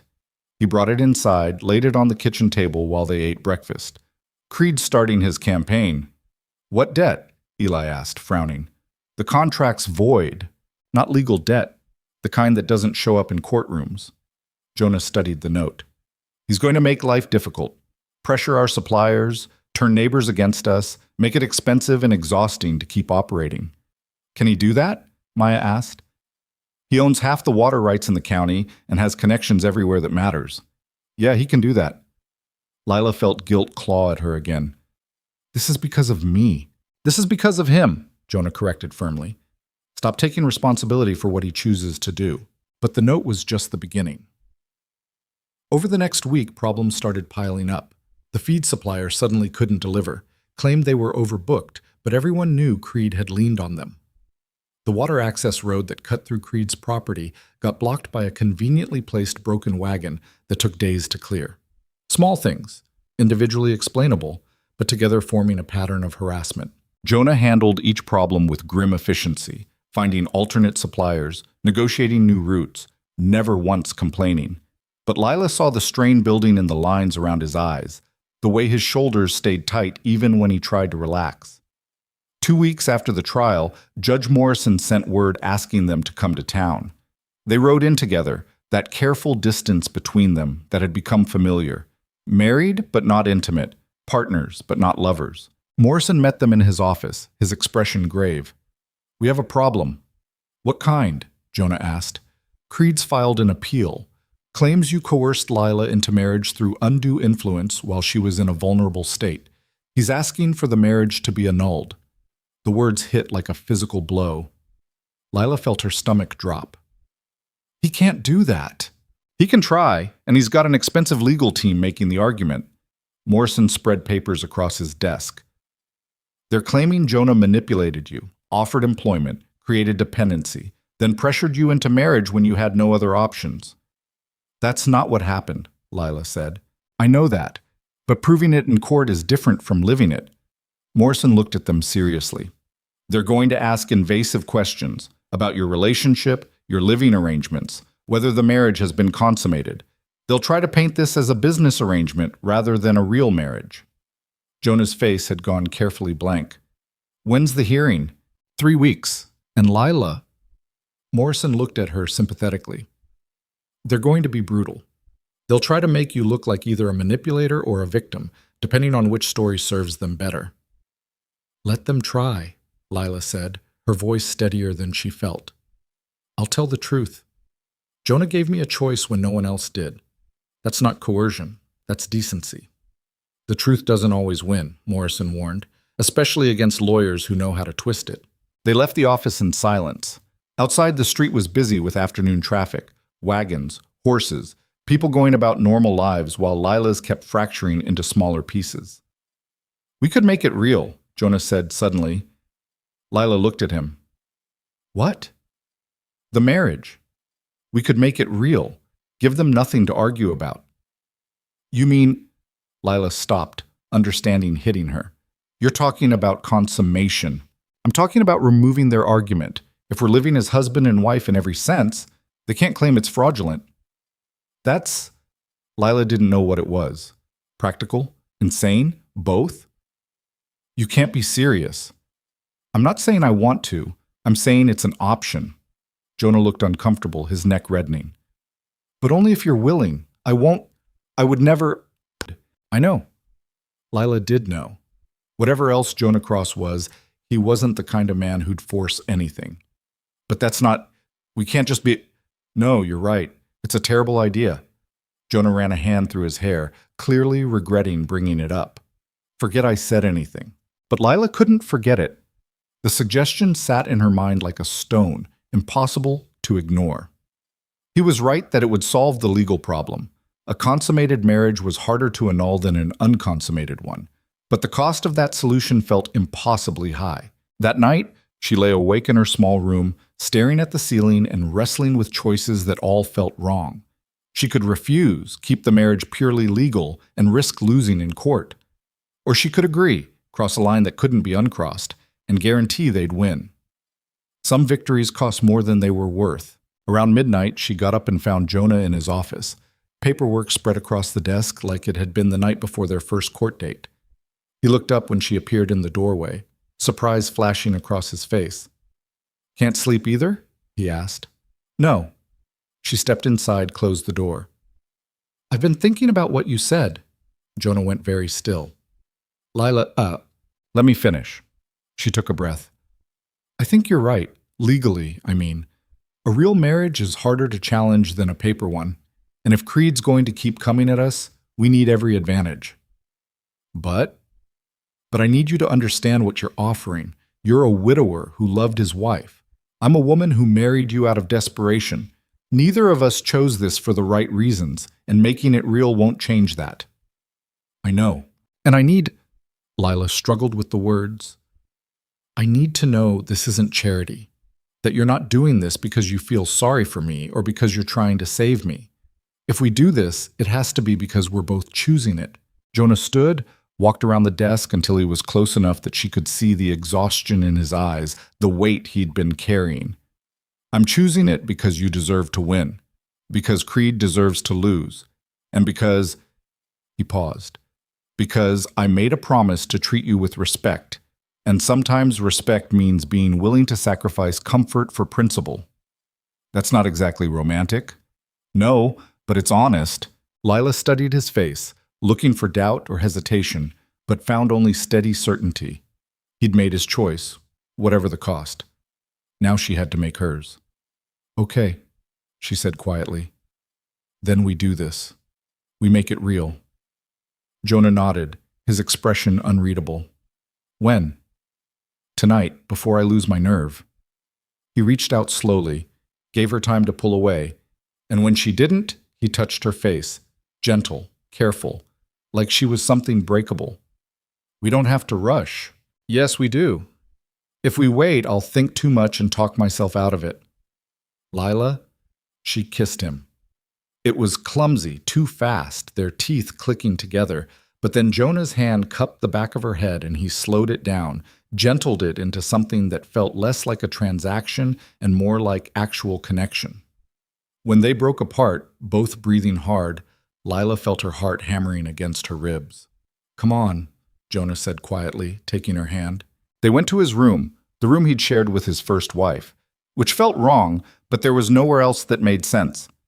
Lila tried not to look at the photographs on the dresser, the personal items that spoke of a life lived before she existed in this household.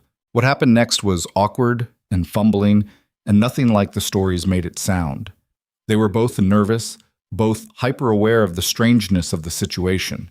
But Jonah was patient, and Lila was determined, and eventually they figured it out. Afterward, lying beside him in the dark, Lila felt something shift in her chest. Not love, not yet, but possibility. The awareness that this man who'd married her to save her had just made himself vulnerable in return. That was worth something. "You okay?" Jonah asked quietly. "I don't know. Are you?" "Same." They lay there in silence, the weight of what they'd just done settling over them. Outside, the night sounds continued. Crickets, wind, the distant howl of a coyote. Normal sounds for an abnormal situation. "Do we tell anyone?" Lila asked. "Morrison needs to know, for the case. Beyond that," Jonah shrugged, "that's private. The kids will figure it out. Probably, but we don't owe them details." Lila appreciated that. Some things should stay between the people who lived them. She expected to feel different in the morning, marked somehow, changed. But when dawn came and she woke in Jonah's bed, she just felt tired and uncertain and oddly calm. They'd crossed the line. There was no going back. Now they just had to live with it. Maya noticed something at breakfast. Her eyes moved between them, sharp and assessing, and Lila saw the moment the girl figured it out. But Maya didn't say anything, just ate her eggs and watched them with an expression that was equal parts confusion and grudging acceptance. Eli was oblivious, focused on the day's work ahead. Lila was grateful for his obliviousness. Morrison received this news with professional satisfaction. "Good. That strengthens our position considerably. Creed's lawyers can argue all they want about coercion, but a consummated marriage is recognized under territorial law as legitimate regardless of motivation." "So we win?" Lila asked. "We have a much better chance, but I won't guarantee anything until the judge rules." The 3 weeks before the hearing dragged and flew simultaneously. Lila and Jonah fell into a new routine, still careful around each other, still figuring out what their marriage meant beyond the legal definition, but with less distance than before. Some nights she slept in her own room. Some nights she didn't. Neither of them commented on the pattern. The children adapted. Maya started asking Lila questions about cooking, about mending, about small domestic things that felt like bridges being built. Eli remained more reserved, but his suspicion had softened into something that looked almost like acceptance. And then, 2 days before the hearing, everything changed. Lila woke to Maya screaming. She ran downstairs in her nightgown to find smoke pouring from the kitchen, flames licking up the wall near the stove. Jonah was already there with a bucket, Eli pumping water frantically, both of them fighting the fire with desperate efficiency. "Get Maya out!"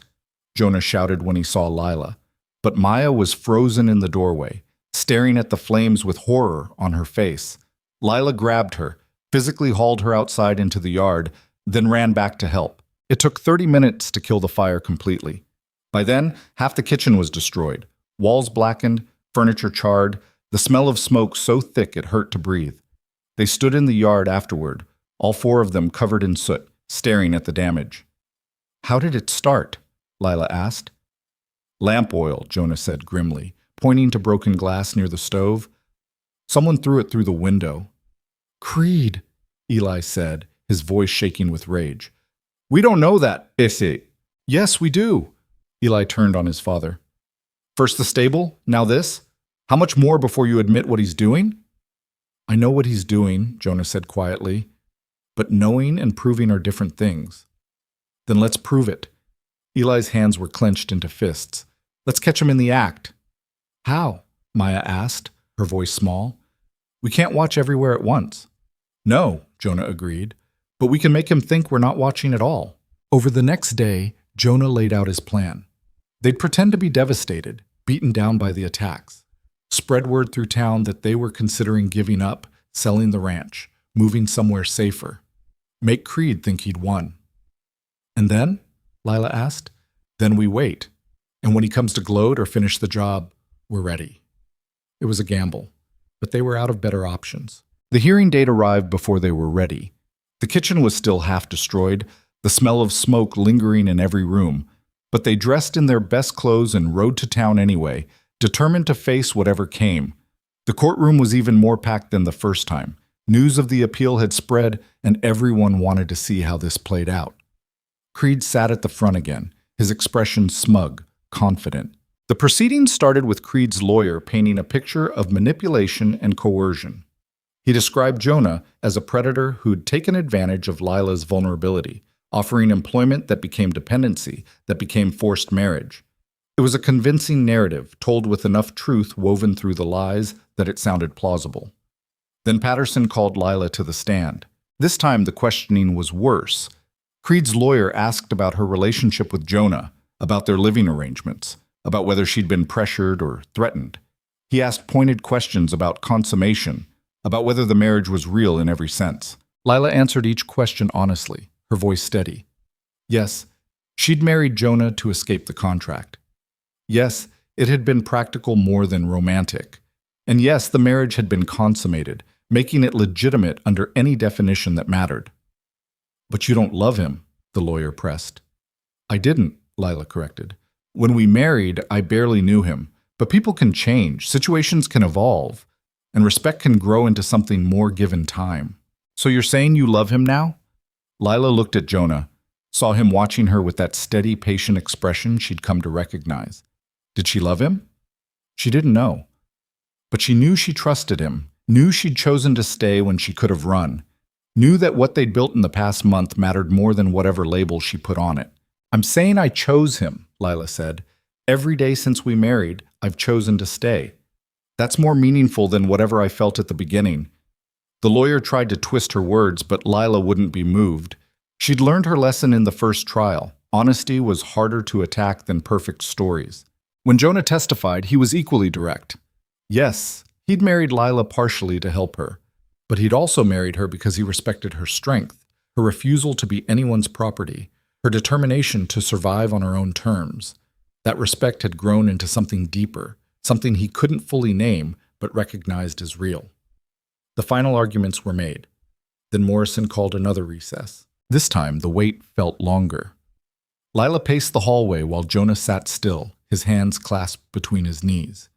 Maya and Eli flanked them, protective and nervous. Finally, Morrison called them back. The judge looked tired, like this case had cost him sleep. This court has reviewed all evidence and testimony. The question is whether this marriage is legitimate or a legal manipulation designed to circumvent a prior contract. He paused, and Lila's heart stopped. After careful consideration, this court finds that while the marriage was strategically motivated, it is nonetheless legally valid.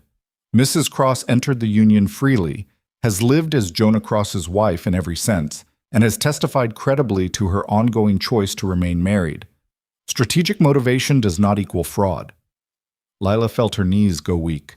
Furthermore, this court is troubled by Mr. Creed's repeated attempts to enforce a contract that treats a human being as transferable property. The betrothal agreement, regardless of its legal standing, represents a practice this court finds morally repugnant. The appeal is denied. The marriage stands. Morrison banged his gavel with finality. This case is closed. The courtroom erupted again, but Lila barely heard it. They'd won. Actually, won. The marriage was legitimate, the contract was void, and Creed had lost. She turned to Jonah, found him already looking at her. Something passed between them. Relief, exhaustion, and underneath it all, the awareness that they'd just committed to something much bigger than a legal strategy. Outside, the evening sun painted everything gold. People congratulated them again, but Lila barely registered the words. She felt hollowed out, emptied by weeks of tension finally released. Then she saw Creed. He stood by his horse, watching them with an expression that made her blood run cold. No anger now, just calculation. He'd lost twice, but he wasn't done. She could see it in his eyes, the determination of a man who didn't know how to quit. It's not over, she said quietly to Jonah. No, he agreed. But we won this round. They rode home through the dusk, the four of them together, and for the first time since this whole thing started, Lila let herself believe they might actually survive it. The ranch came into view as darkness fell, the burned stable and damaged kitchen visible even in the fading light. They'd rebuild. They always rebuilt. But tonight, they'd won. And that was enough. The victory lasted exactly 3 days. On the fourth morning, Jonah found another note, this one nailed to the fence post nearest the road where anyone passing could see it. The message was longer this time, written in that same blocky hand. Courts can be fooled. Fire tells the truth. Leave now or burn with what you're trying to protect. He brought it inside without showing the children. laid it on the kitchen table where Lila was kneading bread dough. Her hand stilled when she read it. "He's not going to stop," she said. "No." Jonah folded the note, tucked it into his pocket with the others. Evidence if they ever got the chance to use it. "But neither are we. What if people get hurt? What if—" Lila's voice caught. "What if the kids—" "Then we make sure they don't." Jonah's jaw was set. "Tonight we start the plan. Make Creed think he's winning." They spent the day spreading the rumor carefully, Jonah mentioning to the feed supplier that he was considering selling, Lila letting slip to the general store clerk that the attacks had them scared, Eli telling other ranch hands that his father seemed defeated. Small seeds planted in fertile ground, knowing how fast gossip traveled in a county where entertainment was scarce. By evening, half the town probably believed the Cross family was ready to fold. That night, they prepared. Jonah checked every rifle, made sure ammunition was accessible. He positioned Eli in the hayloft with a clear view of the rebuilt stable section. Maya he sent to stay with neighbors. She'd fought it, but Jonah had been firm. Whatever happened tonight, he wanted at least one of his children safe. Lila stayed with Jonah in the main house, both of them watching from darkened windows. Waiting. "What if he doesn't come?" she asked as midnight approached. "He'll come. Men like Creed can't resist twisting the knife when they think they've won. And if he brings his men, then we make sure we've got proof before anyone gets hurt." Jonah checked his rifle again, the movement automatic. "I don't want violence, Lila, but I won't let him burn us out either." She understood the distinction. There was defending what was yours, and then there was looking for a fight. Jonah was preparing for the former while hoping to avoid the latter. The hours crawled past. 1 o'clock came and went. 2. Lila's eyes burned from staring into darkness, seeing movement in every shadow that turned out to be wind or animals or nothing at all. Then, at 3:15, Eli's signal, a low whistle that meant riders approaching. Lila saw them a moment later. 3 men on horseback, moving slow and quiet down the eastern road. They stopped well back from the house, and one dismounted. Too dark to see faces, but the figure moved with the kind of confidence that came from owning things. Creed. Had to be. Jonah touched her arm, pointed. One of the other riders was carrying something, passing it to the man on foot. Even in the darkness, the shape was unmistakable. A large jug, probably filled with lamp oil or kerosene.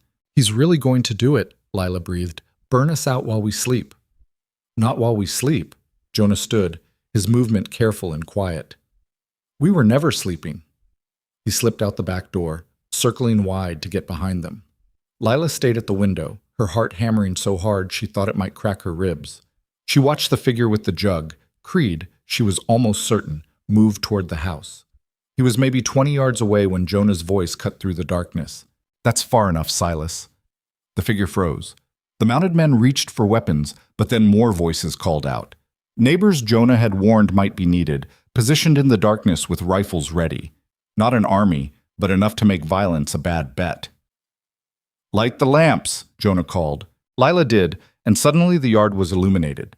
Silas Creed stood there holding a jug of kerosene, caught as clearly as if it were daylight. His face went through several expressions, surprise, rage, calculation, before settling on something that tried to look innocent. "Cross," he said, his voice smooth. "This isn't what it looks like. It looks like you're about to commit arson." Jonah stepped into the light, rifle pointed down but ready. "After already burning my stable and my kitchen, after threatening my family, after trying to steal my wife. I was just—" "Shut up, Silas." Judge Morrison's voice came from the darkness, and the old man stepped into the light circle. He must have been one of the neighbors Jonah had warned. "I've heard enough of your lies in my courtroom. Don't insult us by adding more." Creed's expression went flat, dangerous. "You have no proof. I have you holding kerosene 30 yards from a house you've threatened." Morrison looked at the mounted men. "And I have witnesses. Jonah's neighbors saw you ride in. I saw what you were carrying. That's enough for an arrest." "On what charge?" "Attempted arson. Terroristic threats. Harassment. I can keep going if you'd like." Creed's laugh was ugly. "You think anyone's going to convict me? I own half the officials in this county. I could burn this whole ranch to the ground and walk away clean. Maybe, Morrison agreed, but you'd have to explain to those officials why you were caught red-handed, why a respected judge is willing to testify against you, why multiple witnesses saw you commit a crime. He stepped closer. Your money buys you a lot, Silas, but it doesn't buy you immunity when you're this stupid. For the first time, Lila saw genuine fear flicker across Creed's face. He was calculating odds, running scenarios, and coming up short. This isn't over, he said finally. Yes, it is. Jonah's voice was quiet but absolute. You lost. Lost in court. Lost tonight. Keep pushing and you'll lose everything. Reputation, influence, maybe your freedom. Walk away now and we'll call it settled. Settled? You humiliated me, made me look like a fool. No, you did that yourself. Jonah lowered his rifle slightly, not threatening but not yielding either. You tried to own a person, Silas. You bought a contract like she was livestock and expected everyone to just accept it. That's not how decent people operate. Decent. Creed spat the word. You married her to spite me, used her just like I would have. I married her to give her a choice. That's the difference between us. I asked and you demanded. She chose me. And that's what's eating you, isn't it? That given the option, she picked a rancher with nothing over you with everything. Lila watched Creed's face contort with rage, watched him struggle against the urge to lash out, but he was surrounded, outmaneuvered, and smart enough to know when he'd lost. Keep her then, he said finally, his voice venomous. Keep this worthless land, but don't think this means you've won. I don't need to think it. Jonah gestured to the kerosene jug, to the witnesses, to everything that had just happened. You showed me I won when you came here with fire instead of accepting defeat. Creed dropped the jug, the kerosene spilling into the dirt. Then he mounted his horse and rode off, his men following. The sound of hoofbeats faded into darkness, and silence settled over the yard. Morrison walked over to the spilled kerosene, examined it. That's evidence. I'll document this, get statements from everyone here. Between this and the pattern of harassment, we can charge him. Will it stick? Jonah asked. Maybe. Maybe not. But it'll cost him legal fees, reputation damage, time, and it'll make him think twice before trying this again. Over the next week, Morrison built his case. Multiple witnesses testified to seeing Creed on the property with accelerant. The notes were cataloged as evidence. The pattern of fires and harassment was documented. Creed's lawyers fought back hard, but for once, the tide was against them. The territorial marshal arrested Creed on charges of attempted arson. The bail was set high enough to hurt even his deep pockets. And while the trial was pending, a judge issued an order prohibiting Creed from approaching the Cross Ranch or contacting anyone in the family. It wasn't complete victory. The legal battle would drag on for months, maybe years. But it was protection, space to breathe, room to rebuild without constantly watching for the next fire. Lila stood on the porch, watching the last of the legal officials ride away, feeling something that might have been hope. Jonah came up beside her, his shoulder brushing hers. Think it's really over? She asked. The acute threat? Yeah. Creed's smart enough to back off when cornered. The legal stuff will continue, but that's just paperwork and lawyers. He looked at her. We survived. We did. She turned to face him fully. And now what? It was the question they'd been avoiding for weeks. The immediate danger was past. The legal battles won.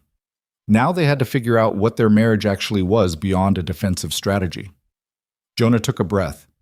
Now, I guess we figure out if we want to stay married or if you want your freedom back. The words hit harder than Lila expected. You'd let me go? I promised you could leave at the end of 6 months. Legal situations resolved, so technically I'm your wife. Lila interrupted. We made it real, remember? Consummated it, lived it, defended it in court twice. That's not something you just undo because the immediate threat is gone. I know, but I also know you didn't choose this freely. You chose it because the alternative was worse. Now that you have actual freedom, he paused, choosing words carefully. I want you to have a real choice, not survival, choice. Lila looked at him. This man who'd given her employment when she needed work, marriage when she needed protection, and now freedom when she needed choice. He'd kept every promise, never demanded more than she could give, and somehow in the process of saving her, he'd shown her what it meant to be treated like a person instead of property. "What if I choose to stay?" she asked quietly. Jonah's expression did something complicated. "Then I'd ask why. Because leaving would be easier, and I'm tired of taking the easy path." Lila stepped closer. "Because you're a good man who raised good kids and built something real here. Because when I wake up in the morning, I don't dread the day anymore. And because—" She paused, making herself say it. "Because somewhere between signing that contract and winning in court, I started to care about you. Not strategically, actually care." "That's not love," Jonah said carefully. "No, but it's honest. And maybe honest caring is better than romantic love built on lies." He studied her face like he was looking for cracks in the truth. "You're sure? Because once you choose to stay, I'm going to treat this like a real marriage. Not perfect, not fairy tale, but real. With expectations and compromise and all the messy parts. I'm sure." And she was. Not because it was perfect or easy or what she dreamed of as a girl, but because it was real, and real was worth more than fantasy. Jonah reached out, tucked a strand of hair behind her ear. "Then we try. Actually try to make this work. We've been trying. We've been surviving. That's different from building something." He smiled slightly. "I have no idea how to do this. Build a marriage with someone I didn't date or court or fall in love with first. Neither do I, but we're both stubborn enough to figure it out."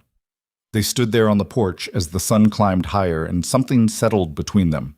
Not resolution exactly, but commitment. They'd chosen each other, however unconventionally, and now they'd live with that choice and see what it became. Maya came home from the neighbors that afternoon, suspicious and watchful, until she saw that everyone was okay.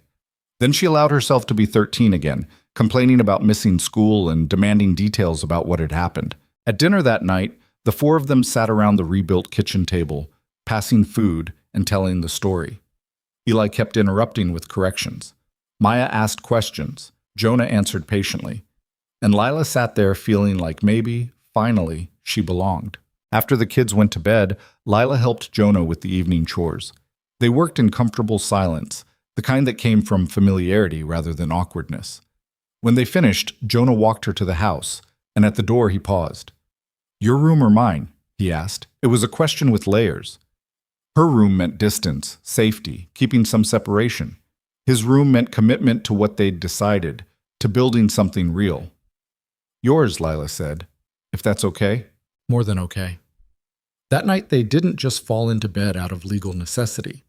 They talked first, about the ranch, about the kids, about what rebuilding would look like now that they weren't constantly watching for fire. They talked until words ran out, and then they let silence sit comfortably between them. When they did finally sleep together, it was different from that first desperate time. Slower, gentler, more like two people actually choosing each other than two people performing a legal requirement. And afterward, when Lila lay with her head on Jonah's chest listening to his heartbeat, she thought maybe this could work. Maybe marriages built on necessity could grow into something more if both people were willing to tend them. The weeks that followed fell into rhythm. The legal case against Creed proceeded, slowly, as these things did, but proceeding. His lawyers tried every trick, but the evidence was too solid. Attempted arson, witnessed by a judge and multiple community members, was hard to dismiss. Eventually, Creed's lawyers approached Morrison with a deal. Drop the criminal charges and Creed would pay restitution for all damages to the Cross Ranch, plus issue a public apology and a binding agreement never to approach or harass the family again. It wasn't justice, exactly, but it was closure. Jonah accepted the deal. The money rebuilt the stable properly, repaired the kitchen, and left enough over to improve other areas of the ranch. The public apology, printed in the county newspaper, damaged Creed's reputation more than any trial verdict could have, and the binding agreement gave them legal recourse if he ever broke his word. "Think he'll honor it?" Lila asked when the papers were signed. "I think his pride's hurt enough that he'll slink away and find easier targets," Jonah said. "Men like Creed are bullies. They push until someone pushes back, then they move on." He was right. Creed kept his distance, his influence in the county visibly diminished. Other landowners who'd been afraid of him started standing up, refusing his predatory deals. It was a small revolution, but real. 6 months after the wedding, the original endpoint of Lila's employment contract, they had a quiet dinner to mark the occasion. Just the four of them, simple food, nothing fancy. But Maya had made a cake, and Eli had bought a bottle of wine with his saved wages, and the gesture mattered. "So," Maya said as they ate dessert, "Lila's contract is technically up. Is she leaving?" The question was asked lightly, but Lila heard the anxiety underneath. Maya had gotten used to having another woman in the house, someone to talk to about things she couldn't discuss with her father or brother. "No," Lila said. "I'm staying." "As what? Employee? Wife? What?" "As family," Jonah said firmly. "Lila's family now. Contract or not, legal requirement or not, she's part of this household." Eli nodded slowly, acceptance finally replacing suspicion. "Good. We need someone who can cook better than Dad." They all laughed, and the tension broke. It wasn't a dramatic moment or a tearful reconciliation. It was just acceptance, the kind that came from living together through hard things and discovering that survival created bonds worth keeping. That night, after the kids went to bed, Lila found an envelope on her pillow. Inside was the original employment contract, torn in half, with a note in Jonah's handwriting. "Contract fulfilled. Everything from here is choice." She found him on the porch, watching the stars. She didn't say anything, just sat beside him and took his hand. Words weren't always necessary when the action spoke clearly enough.